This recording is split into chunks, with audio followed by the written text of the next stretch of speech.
Salam alaikum les amis et les amiches. La seule différence entre un musulman et un amiche, c'est qu'on est passé à la ceinture d'explosifs et eux sont restés aux bretelles.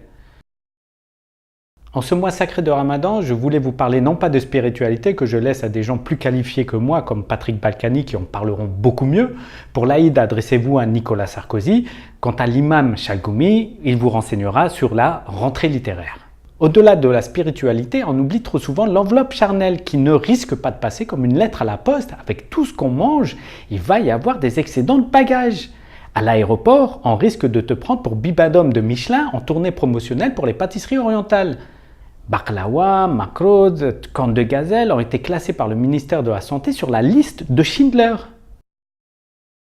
T'es adepte de l'euthanasie? Fais-toi inviter par ton voisin pour la rupture du jeûne, ça t'évitera un aller simple pour la Suisse. Et puis, l'esprit du Ramadan, c'est de se confronter à la faim. C'est de vivre pour quelques heures la situation de ceux qui jeûnent par obligation pécuniaire. Pour eux, c'est Ramadan toute l'année, de jour comme de nuit. J'ai décidé de manger moins, en gros j'ingurgite l'équivalent d'un Big Mac. Arrêter halal ou pas, ça ne change pas l'apport calorique.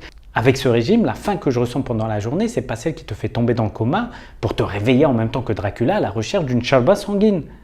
C'est plutôt une faim qui te donne la pêche et te fait voir la journée à travers les yeux de la miricorée. En plus, perte de poids garantie. Suivez-moi, on va aller voir un nutritionniste.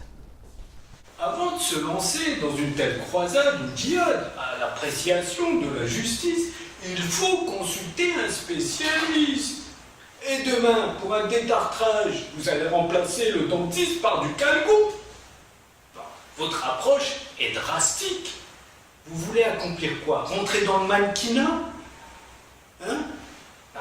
Il suffit de voir ce qu'il y a au-dessus de vos épaules pour comprendre que je plaisante.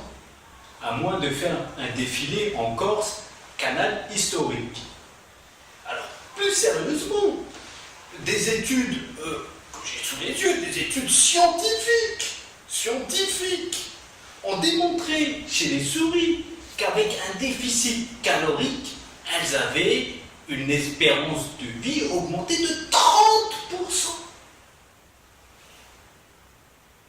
Même avec une durée de vie plus longue, un jour tu ne pourras plus rouvrir les yeux et pas à cause de la mèche. Donc c'est très bien de prendre soin de son corps, mais surtout, n'oublie pas de soigner aussi ton âme. Bon Ramadan à toutes et à tous, Ramadan Karim, et pour les autres, bon appétit!